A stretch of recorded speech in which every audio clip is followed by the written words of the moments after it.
నమస్తే ఫ్రెండ్స్, నేను మీ Sravani Harsha. Welcome back to our channel. ఇవాళ మన కథ ఎదురు దాడి. కథని చివరి వరకు వినండి. నచ్చితే కనుక ఖచ్చితంగా ఒక్క లైక్ చేయండి. ఈ కథ పైన మీ విలువైన స్పందనని కామెంట్ రూపంలో మాకు తెలియజేయండి. కొత్తవారు ఎవరైనా చూస్తున్నట్లయితే మన ఛానల్ని సబ్స్క్రైబ్ చేసుకోండి. కోడలా, ఇలా అల్లరి చేయకు, నేను నీ పాదాలపై పడతాను.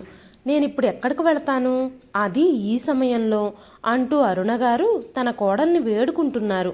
అప్పుడు సమయం రాత్రి 11 గంటలయ్యింది. బయట రోడ్డు మీద కారు చీకటి.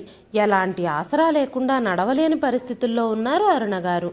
తన కాలికి దెబ్బ తగిలి ఎముక విరిగినప్పటి నుంచి ఆమె తన పనులన్నీ మంచం మీదనే చేస్తోంది. కాసేపటి క్రితమే ఆవిడ తన మంచాన్ని తడిచేసింది కాబట్టి ఈరోజు కోడలు కోపంతో ఆవిడ ఇంటి నుంచి బయటకు తోసేసింది. అరుణ గారు తన కోడలికి చేతులు జోడించి పదే పదే క్షమాపణలు చెబుతున్నారు. లోపల టీవీ చూస్తున్న తన కొడుకుని అరుణగారు నిరంతరం పిలుస్తూనే ఉన్నారు. బాబు కృష్ణ, నువ్వైనా కోడల్ని ఆపు అంటూ. అరుస్తున్న తల్లిని చూసి కొడుకు కొంచెం జాలిపడ్డాడు. కానీ తన భార్య ముందు ఏమీ మాట్లాడలేకపోయాడు.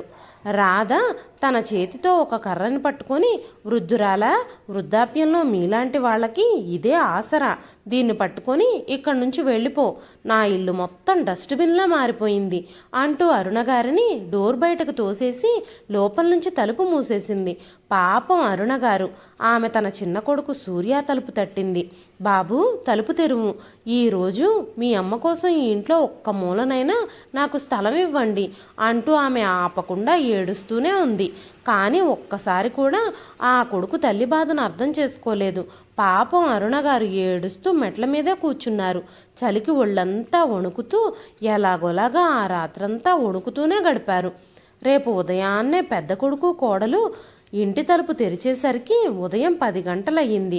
అరుణగారు మాట్లాడుతూ, నాకు తెలుసు బాబు, మీ తల్లిని మీరు ఇలాంటి పరిస్థితుల్లో చూడలేరని, అందుకే నన్ను లోపలికి పిలవడానికి తలుపు తెరిచారా అంటూ చాలా అమాయకంగా అన్నారు. వెంటనే కోడలు రాధా, నువ్వింకా ఇక్కడే పడున్నావా? అరే ముసల్దానా, నువ్వింకా ఎందుకు చావలేదు అంది. వెంటనే కృష్ణ, లివిట్ రాధా, తొందరగా రా, మనకి లేట్ అవుతోంది, లేదంటే ఫ్లైట్ కూడా మిస్ అవుతాం అన్న కొడుకు మాటలు విని అరుణగారి కళ్ళు చెమ్మగిల్లాయి. పెద్ద కొడుకు కూడా తల్లిని కత్తితో పొడిచినట్టు పొడిచి భార్యతో కలిసి వెళ్ళిపోయాడు. పాపం అరుణగారు ఆ కర్ర సహాయంతో వచ్చి గుడిమెట్ల మీద కూర్చున్నారు. ఆ ఆలయ పూజారి అరుణగారిని చూసి జాలిపడి ఆవిడికి కొంత ప్రసాదాన్ని ఆహారంగా ఇస్తూ ఉన్నాడు. కానీ రోజు రోజుకి అరుణగారికి నొప్పి చాలా పెరిగిపోతూ ఉంది. ఆమె నొప్పితో మూలుగుతుంది కాబట్టి ఆ పూజారి చుట్టుపక్కల ఉన్న వాళ్ళకి చెప్పి అరుణగారిని వృద్ధాశ్రమానికి తీసుకెళ్లాడు. ఆ ఆశ్రమం వారు అరుణగారికి ఒక గది ఇచ్చారు. ఆ గదిలో కూర్చున్న ఆమె తన భర్తను గుర్తు చేసుకుంటూ ఏడుస్తూ గత జ్ఞాపకాలలో మునిగిపోయింది. అరుణ, చూడు, 2 టికెట్లు తెచ్చాను, సిద్ధంగా ఉండు, సాయంత్రం సినిమా చూసేందుకు వెళదాం అంటూ 60 ఏళ్ల వసంతరావు గారు తన భార్య అరుణగారితో అన్నారు. వెంటనే అరుణగారు, అసలు మీరేం మాట్లాడుతున్నారు? ఈ వయసులో ఇలాంటి పనులు చేయాలా? మనం ఈ వయసులో సినిమా చూస్తామా? అరే, మీరు డబ్బెందుకు వృధాగా ఖర్చు పెడుతున్నారు అంటూ బట్టలు ఆరబెడుతున్న అరుణగారు తన భర్తతో అన్నారు. వెంటనే వసంతరావు గారు, ఏం మాట్లాడుతున్నావు అరుణ నువ్వు? ఇక మనకి ఎంత జీవితం మిగిలుందని? తర్వాత మనం వెళ్ళాలనుకున్నా సరే వెళ్ళలేము. ఇప్పుడు నేను నీతో కలిసి సినిమాకి వెళ్ళాలనుకుంటున్నాను. ఈ ఒక్కసారికి నా మాట విను. నేను అన్ని ఏర్పాట్లు చేసేసాను. సాయంత్రం ఒక రిక్షా అతన్ని కూడా మాట్లాడాను. అతను 4 గంటలకల్లా వస్తాడు. మనల్ని సినిమా హాల్ దగ్గరికి తీసుకెళ్తాడు. అయితే ఈరోజు మనం సినిమా చూసి తీరాల్సిందే. ఇన్ని రోజులు ఉద్యోగ బాధ్యతలతో, ఇంటి బాధ్యతలతో కనీసం ఆయన తన భార్యకు సినిమాకు కూడా చూపించలేకపోయారు. పిల్లల బాధ్యత, ఇంటి బాధ్యతలతో ఊపిరి తీసుకోవడానికి కూడా సమయం లేదు ఆయనకి. పైగా ఆయన పెళ్ళైన కొత్తలో సినిమాలకు వెళ్ళాలంటే ఇంటి కోడలు సినిమాలు చూడడానికి వాళ్ళ అమ్మగారు ఒప్పుకునేవారు కాదు. అరుణగారు చదువుకున్న సిటీకి చెందిన అమ్మాయి. ఆయన్ని పెళ్లి చేసుకున్న తర్వాత ఆవిడ తన ప్రతి ఇష్టాన్ని పక్కన పెట్టేసి ఆ ఇంటి బాధ్యతలన్నీ తన భుజాల మీద వేసుకుని మోసింది. ఏమీ మాట్లాడకుండా మౌనంగా ఇంటి బాధ్యతలన్నీ మోస్తూ పిల్లల్ని కూడా చూసుకుంది. పిల్లల్ని చదివించడం, ప్రయోజకుల్ని చేయడం, ఈ పనులతో అరుణగారి వయసు ఎప్పుడైపోయిందో, జుట్టెప్పుడు మెరిసిపోయిందో కూడా వాళ్ళకి అర్థం కాలేదు. కళ్ళకి కళ్ళద్దాలు కూడా వచ్చేశాయి. పిల్లలిద్దరూ వారి కుటుంబాలతో, వారి ఉద్యోగాలతో బిజీగా ఉన్నారు. అది వారి తప్పు కూడా కాదు, అది ప్రకృతి ధర్మం. వారు కూడా వారి కుటుంబాలను పోషించుకోవాలి కదా. కానీ అరుణ, నేను చచ్చిపోయేలోపు చేతిలో కూల్ డ్రింక్ ఇంకా పాప్కార్న్ పట్టుకొని నీతో కలిసి సినిమా చూడాల్సిందే, అదే నాకు ఇప్పుడున్న కోరిక అంటూ వసంతరావు గారు అరుణ గారితో అన్నారు. వెంటనే అరుణ గారి కళ్ళల్లోకి కన్నీళ్ళు వచ్చాయి. మీరు ఎందుకు ఇప్పుడు చనిపోవటం గురించి మాట్లాడుతున్నారు? మీరు అన్ని సమయాల్లో నాకు తోడుగా ఉండాలని నేను కోరుకుంటున్నాను. మీరు ఇలాంటి మాటలు మాట్లాడడం ఆపేయండి. నేను మీతో సినిమా చూడ్డానికి వస్తాను, కానీ మీరు ఇలా ఎప్పుడూ మాట్లాడొద్దు అనగానే వసంతరావు గారు, చూడు అరుణ, నువ్వు మన పెళ్ళైన కొత్తలో నేను నీకు తీసుకొచ్చిన ఎర్రటి పట్టుచీర కట్టుకోవాలి, నేను కూడా మన పెళ్లి తర్వాత వేసుకున్న ప్యాంటు షర్టు వేసుకుంటాను అంటూ చాలా ప్రేమగా తన భార్య గడ్డం పట్టుకుంటూ అడిగారు వసంతరావు గారు. పొండి, మీకేమైనా పిచ్చి పట్టిందా? ఈ వయసులో చుట్టుపక్కల వాళ్ళందరూ మనల్ని చూసి నవ్వుతారు. ఈ ముసలాళ్ళిద్దరూ తమ ముసలితనంలో యవ్వనాన్ని పొందుకుంటున్నారు అని వీళ్ళకు కొంచెం కూడా సిగ్గులేదా అంటూ మన గురించి మాట్లాడుకుంటారు అనగానే వసంతరావు గారు, వేరే వాళ్ళ సంగతి మనకెందుకు, నా వరకు అయితే నువ్వింకా మన పెళ్ళైన కొత్తలో ఎలా ఉన్నావో అలాగే ఉన్నావు అనగానే, మీకు కొంచెం కూడా సిగ్గులేదా? అందరూ మనల్ని చూసి నవ్వుతారు, నాకు చాలా సిగ్గుగా ఉంది అనగానే, నువ్వు అందరి గురించి ఎందుకు ఆలోచిస్తున్నావరునా, నువ్వు నా గురించి మాత్రమే ఆలోచించు అన్నారు వసంతరావు గారు. సాయంత్రం ఎర్ర రంగు చీరలో అరుణ గారు, వైట్ షర్టు ప్యాంటుతో వసంతరావు గారు ఒకరి చేతిలో ఒకరు చెయ్యి వేసుకొని పట్టుకొని రిక్షా మీద కూర్చున్నారు. వాళ్ళిద్దరినీ చూడగానే ఆ చుట్టుపక్కల వాళ్ళందరూ నవ్వారు. ఈ వయసులో కూడా ఇద్దరూ ఎంత సంతోషంగా ఉన్నారో అనుకుంటూ వారి అన్యోన్య దాంపత్యానికి అందరూ ముక్కు మీద వేలేసుకున్నారు. అలా వారి జీవితం హాయిగా గడిచిపోతోంది. ఒకరోజు అరుణగారి పిల్లలిద్దరూ అరుణగారింటికి వచ్చారు. పెద్ద కొడుకు వాళ్ళ దగ్గరకు వచ్చి, అమ్మా, నువ్వెందుకు ఈ వయసులో కష్టపడుతున్నావు? నేనుండగా మీరిద్దరూ ఈ వయసులో ఇంత కష్టపడాల్సిన అవసరం ఏంటి? నా దగ్గరకు వచ్చేయమని ఎన్నిసార్లు చెప్పాను. మీరు ఇంకా పని చేయాల్సిన అవసరం లేదు. మీరు హాయిగా కూర్చోండి. మీరు చాలా కాలం నుంచి పనిచేస్తూనే ఉన్నారు. ఇప్పుడిక ఈ పనులన్నీ పక్కన పెట్టేసి సంతోషంగా జీవించండి. మరికొద్ది రోజుల్లోనే నాన్నగారు కూడా రిటైర్ అవుతున్నారు కదా అనగానే, అవును, మామయ్య గారు రిటైర్ అయ్యాక మాత్రమే అత్తయ్య గారికి విశ్రాంతి దొరుకుతుంది అంటూ అరుణగారి చిన్న కోడలు చాందిని చెప్పింది. అప్పుడే ఆవిడ పెద్ద కోడలు రాధ కూడా, నువ్వు చెప్పింది నిజమే చాందిని అత్తయ్య గారు, ఇక మీరిప్పుడు కాస్త విశ్రాంతి తీసుకోవాలి. అయినా సరే మామయ్య గారు రిటైర్మెంట్ తర్వాత వాళ్ళకంత డబ్బు వచ్చాక అత్తయ్య గారికి మన అవసరం ఏముంటుంది? అత్తయ్య గారు, ఈ మీ కోడళ్ళని మర్చిపోకుండా చూసుకోండి అనగానే వెంటనే అరుణ గారు, మీరేం మాట్లాడుతున్నారు? మీరిద్దరూ నా మంచి కోడళ్ళు, ఇంత మంచి కోడళ్ళు ఎవరికైనా ఉంటారా అంటూ అరుణ గారు తన కోడళ్ళ బాహ్య రూపాన్ని చూసి పొంగిపోతూ, మీరు అప్పుడప్పుడు ఇక్కడికి వస్తూ ఉండండి. మీరు కేవలం 2-3 రోజులు ఉంటేనే ఈ ఇల్లు సందడి సందడిగా మారిపోతుంది. ఇలాగే మీరు అప్పుడప్పుడు మా దగ్గరకు వస్తూ ఉండండి అని చెప్పారు అరుణ గారు. ఇప్పుడు అరుణ గారు ఇంకా వసంతరావు గారి కొడుకులు, కోడళ్ళు, మనవళ్ళు, మనవరాళ్లతో సహా వాళ్ళ సొంత ప్రపంచంలో విహరించసాగారు. తల్లిదండ్రుల గురించి కొడుకు, కోడలు ఎప్పుడూ ఆందోళన చెందలేదు. అయితే గత 6 నెలల నుంచి వాళ్ళు తమ తల్లిదండ్రుల గురించి చాలా ఆందోళన చెందడానికి కారణమేమిటో కూడా వాళ్ళు అర్థం చేసుకోలేకపోతున్నారు. డబ్బు ఎలాంటి పనులనైనా చేయిస్తుందని, మనుషుల్ని ఎంతలా అయినా మార్చేస్తుందని ప్రజలు చెప్పేది నిజం. అయినా అరుణ గారు వాళ్ళు చూపించే ప్రేమలో పడి అన్నీ మర్చిపోతున్నారు.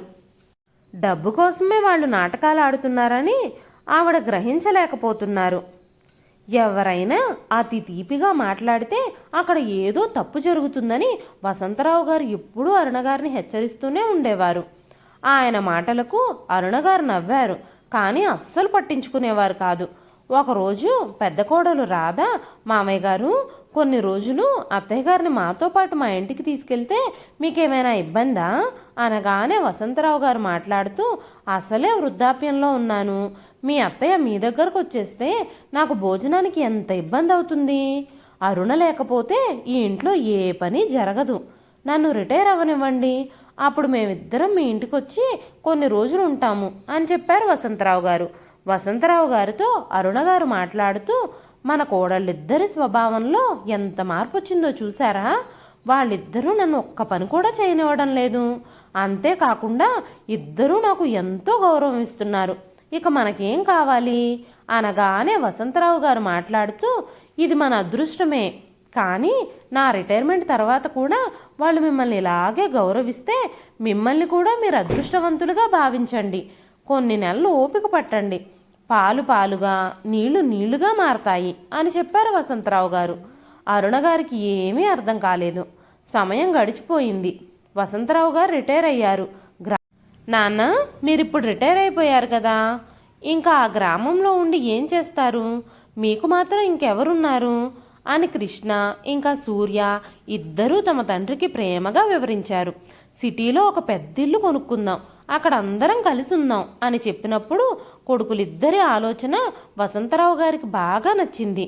తల్లిదండ్రులను తమతో పాటు ఉంచుకుని చూసుకోవాలనుకునే కొడుకులని ఈ రోజుల్లో ఎక్కడ చూస్తున్నాం?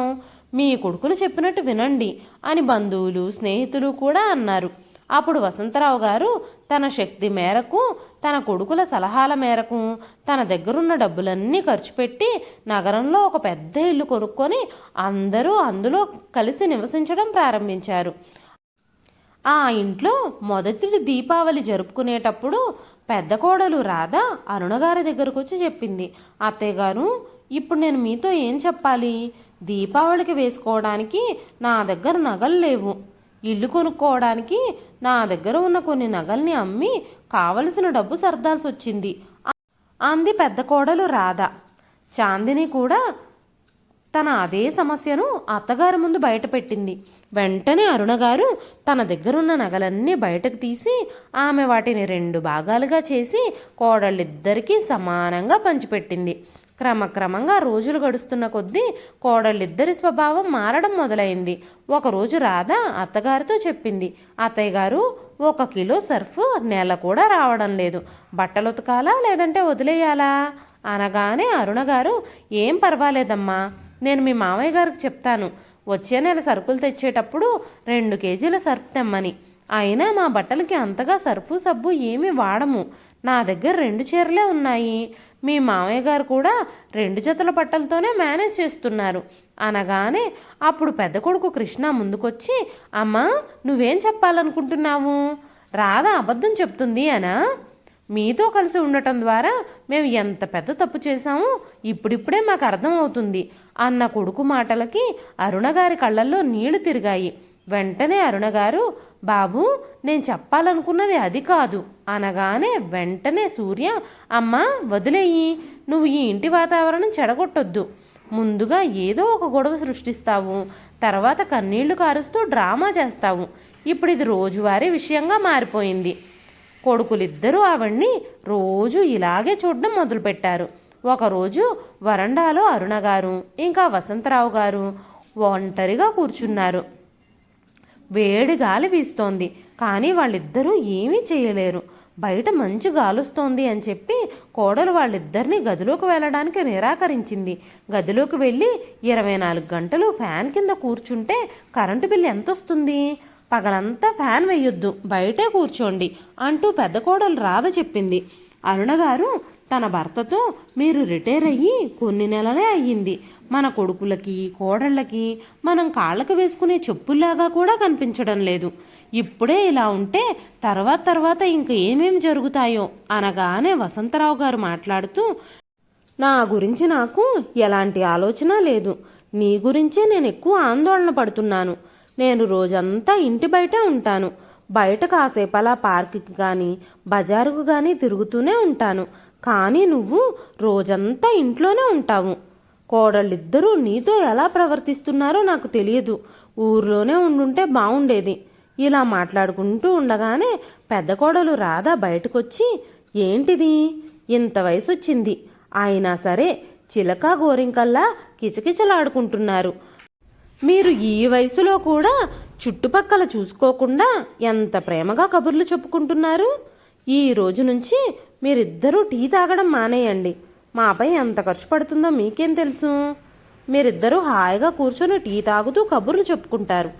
ఇప్పుడిక అంత పాల ఖర్చును మేము భరించలేము అని చెబుతూ ఉండగానే అప్పుడే చాందిని కూడా వచ్చి, అక్క, వాళ్ళిద్దరి ఖర్చులు నువ్వే భరిస్తున్నావన్నట్టు మాట్లాడుతున్నావేంటి? రాత్రి భోజనం ఖర్చు మా మీదే ఉంది కదా అంది.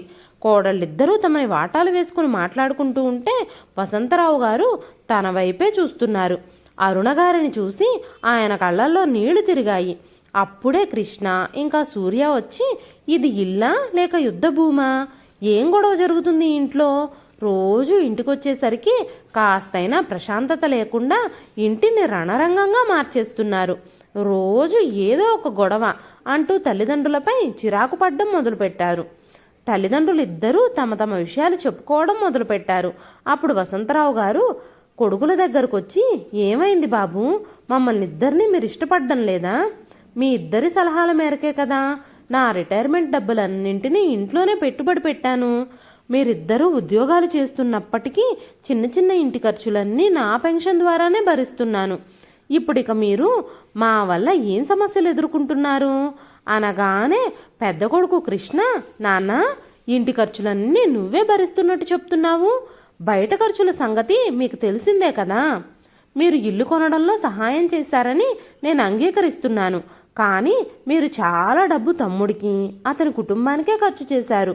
మీరు నా కోసం, నా పిల్లల కోసం ఏమిచ్చారు అనగానే వసంతరావు గారు, బాబు, అలా మాట్లాడకు. నాకెప్పుడూ ఒకరు ఎక్కువ ఒకరు తక్కువ కాదు.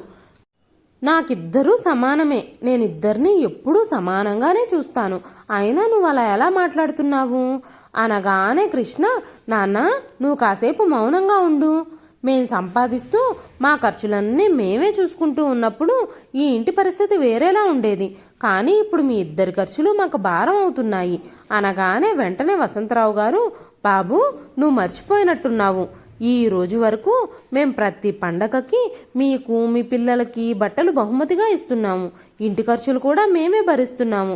మీకు ఈ విషయాలన్నీ గుర్తులేవా, మర్చిపోయారా అనగానే పెద్ద కొడుకు కృష్ణ, సరే, ఇప్పుడు మీరు నాతో లెక్కలు తేల్చుకోవాలి అని అనుకుంటున్నారా? మా మాటలు మీకు నచ్చకపోతే మీరు ఎక్కడైనా నివసించడానికి ఏర్పాటు చేసుకోండి అన్నారు.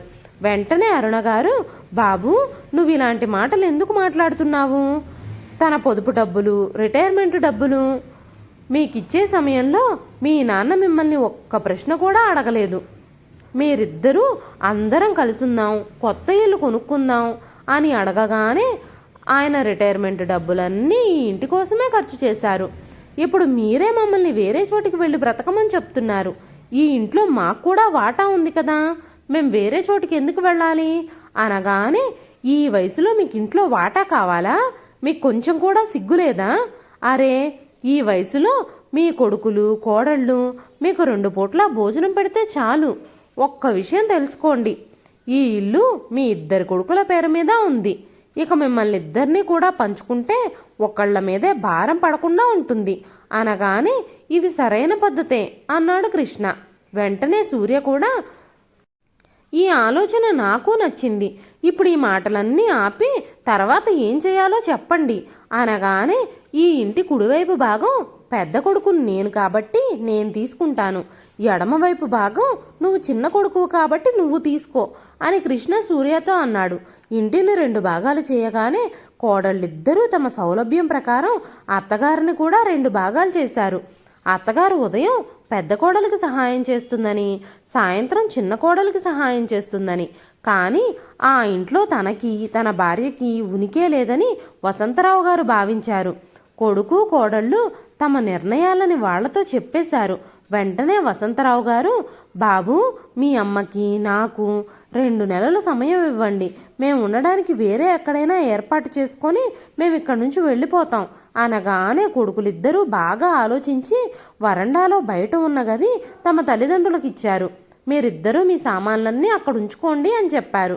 చిన్న కోడలు చాందిని తర్వాత మాట్లాడుతూ, మొదటి నెల అత్తయ్య గారిని మామయ్య గారిని మాతో పాటు ఉంచుకుంటాం అనగానే, అదేమిటి, మా అమ్మ నాన్న ఇద్దరూ వస్తున్నారు, అత్తయ్య గారు నాకే కావాలి అంటూ అరుణగారి చేతిని తన వైపు లాక్కుంది పెద్ద కోడలు రాధ. వసంతరావు గారితో కూడా, రాధా మామయ్య గారు, మీరు కూడా ఏమైనా పనులు చేస్తే బాగుంటుంది, లేకపోతే ఖాళీగా కూర్చుంటే మీ శరీరం అంతా పనిచేయడానికి సహకరించదు. మీరు రోజు బయట ప్రాంగణమంతా ఊడ్చండి, పిల్లల షూస్ని పాలిష్ చేయండి, పైన ఆరబెట్టిన బట్టలన్నీ తీసుకొచ్చి లోపల పెట్టండి. ఇవి మీరు చేయాల్సిన పనులు. మా ఇంట్లో ఉన్నన్ని రోజులు ఈ పనులన్నీ మీరు ఖచ్చితంగా చెయ్యాలి అంటూ తన గదిలోకి వెళ్ళిపోయింది. మరుసటి రోజు రాధ అరుణగారితో చెప్పింది, ఈరోజు మా అమ్మ నాన్నలు వస్తున్నారు, వాళ్ళు వచ్చేలోపు అన్ని రకాల వంటలు సిద్ధం చెయ్యాలి, ఇంకా బట్టలు కూడా ఉతికేయాలి, చాలా పనుంది అంది. ఆవిడ కొడుకు కోడలు ఇంట్లోనే పని మనిషిలా మారిపోయింది. తన కొడుకు తన కోడలు తనకి విలువివ్వకపోవడం చూసి కోడలు తల్లిదండ్రులు కూడా అరుణగారిని తక్కువ చేసి చూసేవారు. పని అయిపోయాక బయట వరండాలో కూర్చోబెట్టేవారు. అప్పుడే ఆమె గమనించింది, కోడలు తల్లి కూడా తనతో తప్పుగా ప్రవర్తిస్తుంది అని. అరుణగారి ముందు పాత్రలు విసిరి, ముసల్దానా, పాత్రలు సరిగ్గా శుభ్రం చెయ్యి, లేకపోతే నా కూతురుతో చెప్పి మీ మందులు కూడా ఆపించేస్తాను అంది. ఈ మాటలు విన్న వసంతరావు గారు ఏమీ మాట్లాడలేక ఆసక్తుల్లా నిలబడిపోయారు. రోజు తన భార్యని కోడలు తల్లి అవమానించడం ఆయన సహించలేకపోయారు. ఒకరోజు రాత్రి అరుణగారు తన కోడలితో నాకు భోజనం పెట్టమని అడిగినప్పుడు రాధ తన పక్కనే ఉన్న ప్లేట్లో కాస్త అన్నం పెట్టి ఆ ప్లేట్ని ఆవిడ ముందుకు విసిరింది. బయటకు వెళ్ళి కూర్చొని తిను వరండాలో అని చెప్పి అరుణగారితో చెప్పింది. కానీ ఆ ప్లేట్ కొంచెం వేరుగా కనిపించడంతో అరుణగారు కోడల్ని అడిగారు. అప్పుడు రాధ చెప్పింది, మా అమ్మకు కూర నచ్చలేదట, కాబట్టి ఆవిడ కూర వదిలేసింది, ఇప్పుడిక దాన్ని మీరు తినండి, అనవసరంగా పారేయడం ఎందుకు. ఈ మాటలన్నీ వసంతరావు గారికి వినిపించేలా కోడలు గట్టిగానే మాట్లాడుతూ చెప్పింది. అరుణగారు కన్నీళ్లతో ఆ ప్లేట్ తీసుకొని వరండాలో కూర్చున్నారు. భర్తని చూడగానే అరుణగారు, నేనింకివన్నీ భరించలేను అంటూ విపరీతంగా ఏడవడం ప్రారంభించింది. వసంతరావు గారు కూడా తట్టుకోలేక అరుణగారి చేతిలో నుంచి ప్లేట్ని లాక్కొని దూరంగా విసిరికొట్టారు. వద్దు అరుణ, నువ్వు వేరే వాళ్ళు వదిలేసిన ఈ ఫుడ్ని తినడానికి వీల్లేదు అన్నారు. రాధా కిచెన్లో నుంచి బయటకొచ్చి, మీకెంత ధైర్యం, భోజనం ప్లేట్లు విసిరేస్తారా, పోనీలే పాపం అని తిండి పెడుతున్నాం, బాగా తిని తిన్నదరక్క ఇలాంటి పనులు చేస్తున్నారు అంటూ ఆమె తన భర్తను పిలిచింది. బయటకు రండి, మీ నాన్నగారు ఈరోజు ఎలాంటి డ్రామాలు చేస్తున్నారో అంది. అమ్మా, మిగిలిపోయిన ఆహారం తింటే ఏమవుతుంది, కొంచెం కూడా బుద్ధి లేకుండా నాన్నగారు భోజనం ప్లేట్ను విసిరి కొడతారా అంటూ కృష్ణ మాట్లాడుతూ ఉండగానే వసంతరావు కొడుకు చెంప మీద లాగి పెట్టి కొట్టారు.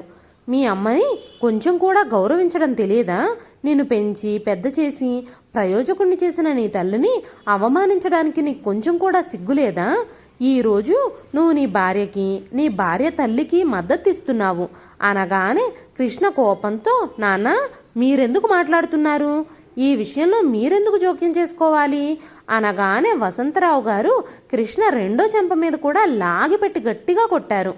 మీరంతా అసలు ఎవరు, మమ్మల్ని ఈరోజు 2 భాగాలుగా విభజించారు, ఈ విభజనను నేను అంగీకరించను, మీరింత నీచమైన పిల్లలు, మొదట డబ్బు కోసం తల్లిదండ్రులతో మంచిగా ప్రేమగా నడుచుకున్నారు, ఆపై డబ్బు మొత్తం తీసేసుకొని మా జీవితాల్ని గాయపరిచి విసిరేయాలని చూస్తున్నారు. ఈ మాటలన్నీ వింటున్న అరుణగారు పట్టరాని దుఃఖంతో ఏడవడం మొదలుపెట్టింది. వసంతరావు గారు ఆమెకు తాగడానికి నీళ్ళిచ్చి, అరుణ, ఇది మన ప్రపంచం కాదు, మనకిక పిల్లలు కూడా లేరు, ఇంతకాలం మన రక్తం తాగిన ఈ నీచమైన వ్యక్తులు వీళ్ళు, అయితే ఈ వ్యక్తులు మనకు ఏం చేసినా దేవుడు ఖచ్చితంగా వాళ్ళకి తీర్పు తీరుస్తాడు, ఈ జన్మలోనే వాళ్ళని శిక్షిస్తాడు, నువ్వేమీ బాధపడకు, కేవలం 2 రోజులు ఓపిక పట్టు, నేను ఏదో ఒకటి చేస్తాను, ఈ 2 రోజులు మాత్రమే నువ్వు ఈ బాధల్ని అనుభవించాల్సి ఉంటుంది అని చెప్పి అరుణగారిని అక్కడే వదిలేసి వసంతరావు గారు తన ఏర్పాట్లు చేసుకునేందుకు వెళ్ళిపోయారు. మరోవైపు అరుణగారు మౌనంగా ఉన్నారు. కొడుకు కోడలు తనని చుట్టుముట్టారు, మందలించడం ప్రారంభించారు. అరుణ గారు 2 రోజులు ఓపిక పడితే నేను ఇక్కడి నుంచి విముక్తి పొందొచ్చు అని మౌనంగా ఊరుకున్నారు. ఆ గొడవలోనే అరుణ గారు మెట్ల మీద నుంచి పడి గాయపడ్డారు. దీంతో ఆమె నడవలేక మంచంపై నుంచి లేవలేకపోయింది. దీని కారణంగానే కొడుకు కోడళ్ళు 2 రోజులు కూడా ఆమెను చూసుకోలేక ఆమెను ఇంటి నుంచి బయటకు గెంటేశారు. పెద్ద కొడుకు కోడలు బయటకు వెళ్ళిపోయాక అరుణగారి చిన్న కొడుకు కోడల్ని కూడా ఎంతగానో బతిమాలింది. అప్పుడు చిన్న కోడలు చాందిని, అత్తయ్య గారు మొదటి నెల మిమ్మల్ని అక్క ఇంకా బావగారు వాళ్ళు చూసుకుంటామని వాటా వేసుకున్నారు కదా, ఇప్పుడు మిమ్మల్ని మేమెందుకు చూసుకుంటాం అని చెప్పి అక్కడి నుంచి వెళ్ళిపోయారు. 2 రోజుల తర్వాత ఊర్లో ఉండడానికి అన్ని ఏర్పాట్లు చేసిన తర్వాత వసంతరావు గారు తన భార్యని తమ ఇంటికి తీసుకెళ్లడానికి కొడుకులింటికి తిరిగి వచ్చినప్పుడు తలుపులకు తాళాలు వేసి ఉండడం చూసి ఆయన పక్కింటి వాళ్ళని అడిగాడు. అప్పుడు పక్కింటి వ్యక్తి, మీ కొడుకు కోడళ్ళు వేరే ఊరికి వెళ్ళారు అని చెప్పాడు. అరుణగారి గురించి అడిగినప్పుడు కొడుకులు కోడళ్ళు ఆ తల్లిని నిస్సహాయంగా రోడ్డు మీద వదిలేశారు. పాపం ఆవిడ చాలా ఏడ్చింది, చాలాసేపు వేడుకుంది. అంతేకాకుండా ఆవిడ కాలు ఎముక కూడా విరిగింది. ఆవిడ కనీసం నడవలేకపోతోంది. అయినా సరే ఎవ్వరూ ఆవిడ మాట వినలేదు, ఆవిడని పట్టించుకోలేదు అని చెప్పగానే ఈ మాటలన్నీ విన్న వసంతరావు గారికి కళ్ళల్లోంచి నీళ్లు కారడం మొదలయ్యాయి. ఇప్పుడు తను అరుణగారిని ఎక్కడని వెతకాలి? 2 రోజులు కూడా తమ తల్లిని ఇంట్లో ఉంచుకోలేకపోయారు ఈ కొడుకులు. దీంతో వసంతరావు గారు కంగారు పడ్డారు. చాలాసేపు వెతికినా సరే అరుణగారిని చేరుకోలేకపోయాడు. 1 నెల రోజుల తరువాత ఆయన తన స్నేహితుల్లో ఒకరు చనిపోతే అంత్యక్రియలకు హాజరయ్యేందుకు వెళ్ళాడు. ఆయన వృద్ధాశ్రమంలో ఉండడం వల్ల అంత్యక్రియలన్నీ వృద్ధాశ్రమంలోనే జరుగుతున్నాయి. అంత్యక్రియలు పూర్తయిన తరువాత వసంతరావు గారికి చేతిలో ఒక ఫోటో పట్టుకొని ఒక మూలన ఏడుస్తూ తన ముఖాన్ని మొకాళ్లపై ఆనించుకున్న ఒక ఆవిడ కనిపించింది. ఆవిడెవరు అని పక్కనున్న వ్యక్తిని అడిగినప్పుడు ఆ పక్కనున్న వ్యక్తి 1 నెల క్రితం ఆవిడ గుడిమెట్ల మీద కనిపించిందని, ఆవిడ కాలికి గాయమై నొప్పితో అల్లాడిపోతూ కనిపించిందని ఒకరు చెప్పారు. ఆమె రోజంతా ఏడుస్తూనే ఉంటుందని, సరిగ్గా తినదని. ఆ మాటలు విన్నప్పుడు వసంతరావు గారు ఆవిడ ఎలా ఉంటుందో చూడాలనుకున్నారు. ఆవిడ మొహం చూడగానే వసంతరావు గారి కాళ్ల కింద నేల జారిపోయింది. అరుణ అంటూ పిలిచాడు. భర్త గొంతుతో ఆమె పేరు వినగానే అరుణగారి శరీరం అంతా ఒక వింత శక్తి వచ్చింది. ఆమె భర్తను చూసి ఏడవడం మొదలుపెట్టింది. వసంతరావు గారికి కూడా ఆయన కన్నీళ్లు అదుపు చేసుకోవడానికి వీలవ్వడం లేదు. వెంటనే వసంతరావు గారు తన భార్యను కౌగిలించుకొని ఏడవడం మొదలుపెట్టారు. అక్కడున్న వ్యక్తి, బ్రదర్, ఈవిడ మీ భార్య అయితే మీరుండగా ఈవిడ ఆశ్రమంలో ఉండాల్సిన అవసరం ఎలా వచ్చింది అనగానే, దురదృష్టవశాత్తు ఇలా జరిగింది. నేను ఆవిడ కోసం చాలా వెతికాను, అయినా సరే ఇన్ని రోజులు ఆవిడని కనిపెట్టలేకపోయాను అని చెప్పి, ఇక చాలు, మనం దేనికి సహించడానికి వీల్లేదు అంటూ వసంతరావు గారు అక్కడి నుంచి అరుణగారిని తీసుకొని నేరుగా పోలీస్ స్టేషన్కు వెళ్ళి కొడుకులిద్దరిపై కంప్లైంట్ ఇచ్చారు. పోలీసులు కూడా వాళ్ళకదంతా విని కొడుకు కోడలు ఇంటికి వేసిన తాళాల్ని పగలగొట్టి వసంతరావు గారితో తాళం వేయించారు. కొడుకులు కోడళ్ళు ఇంటికి తిరిగొచ్చినప్పుడు ఆ ఇంటికి వేరే తాళం వేసి ఉండడం చూసి 4 కాళ్ళ కింద నేల జారిపోయింది. విషయం తెలుసుకున్న కొడుకులు కోడళ్ళు తల్లిదండ్రులు పోలీస్ స్టేషన్లో ఉన్నారని తెలుసుకొని తల్లిదండ్రుల దగ్గరికి పరిగెత్తుకుంటూ వచ్చి వసంతరావు గారిని అరుణ గారిని చూసి 4 నక్క వినయాలు నటిస్తూ పెద్ద కొడుకు మృదువైన స్వరంతో, నాన్న మీరేంటి ఇక్కడున్నారు, ఇంటికి తాళం ఎందుకు వేశారు అనగానే పోలీస్ అతను వారిని గట్టిగా కొట్టి, మీ తల్లిదండ్రులను నిస్సహాయాలుగా మార్చి నిరాశ్రయాలుగా వదిలేయడానికి మీకు సిగ్గులేదా? ఈ రోజు వరకు మీరు వారి పెన్షన్ డబ్బులు తిని రిటైర్మెంట్ డబ్బులన్నీ లాక్కొని 2 పూట్ల భోజనం కోసం వాళ్ళని ఎదురు చూసేలా చేశారు. ప్రతి తల్లిదండ్రులకి హక్కుంటాయి. వాళ్ళ పోషణ కోసం కొడుకుల్ని డిమాండ్ చేసే హక్కు తల్లిదండ్రులకు ఖచ్చితంగా ఉంటుంది. మీ నాన్నగారు ఇప్పుడు ఆ ఇంట్లో వాటాని పొందాలని కోరుకుంటున్నారు. లేదంటే ఆయన మీ మీద కంప్లైంట్ ఇచ్చి మీ ఇద్దరిని జైల్లో పెట్టిస్తారు. ఇది విన్న కొడుకు కోడళ్ల కాళ్ళ కింద నేల జారిపోయింది. వెంటనే తండ్రి కాళ్లపై పడి వేడుకున్నారు. కానీ వసంతరావు గారు తన కొడుకుల్ని క్షమించకపోవటంతో కొడుకులిద్దరికీ ఏం చేయాలో అర్థం కాలేదు. వెంటనే వసంతరావు గారు, నేను నా భార్యతో కలిసి ఊర్లో ఉన్న ఇంట్లోనే ఉండాలని అనుకుంటున్నాను. ఈ ఇంటిని కొనడానికి నా రిటైర్మెంట్ డబ్బులన్నీ ఇచ్చాను. కాబట్టి నెల నెల కొడుకులిద్దరూ కలిసి 10,000 రూపాయలు నా ఇంటికి సంబంధించిన అద్దెని నా అకౌంట్లో వేయాల్సి ఉంటుంది. లేదంటే ఆ ఇంటిని ఖాళీ చేసేయాల్సి ఉంటుంది. నేను వేరే వాళ్ళకి అద్దెకిచ్చుకుంటాను అని చెప్పగానే కొడుకులిద్దరూ తండ్రి కాళ్ళు పట్టుకొని నెల నెల 10,000 రూపాయలు ఇంటికి అద్దె కట్టడానికి ఒప్పుకున్నారు. ఆ విషయంలో పోలీసులు జోక్యం చేసుకుని ఆ ఇంటిని వసంతరావు గారు ఇంకా అరుణగారుల పేర్ల మీదకి రిజిస్ట్రేషన్ చేయించారు. కొడుకులిద్దరూ అదే ఇంట్లో నెల నెల అద్దె కడుతూ బ్రతుకుతున్నారు. వసంతరావు గారు ఇంకా అరుణ గారు ఊర్లో ఉన్న తమ ఇంట్లో ప్రశాంతమైన ప్రకృతి గాలి పీల్చుకుంటూ పెన్షన్ డబ్బులతో ఇంకా అద్దె డబ్బులతో స్వేచ్ఛగా బ్రతుకుతున్నారు. ఇదండి ఈరోజు కథ. ఈ కథ మీకు ఎలా అనిపించింది? వసంతరావు గారు అరుణ గారు చివరికి తీసుకున్న నిర్ణయం మీకు నచ్చిందా? ఈ కథ పైన మీ విలువైన స్పందనని కామెంట్ రూపంలో మాకు తెలియజేయండి. ఈ కథ కనుక మీకు నచ్చినట్లయితే ఖచ్చితంగా ఒక్క లైక్ చేయండి. మరొక మంచి కథతో మళ్ళీ కలుస్తానండి. అంతవరకు సెలవు.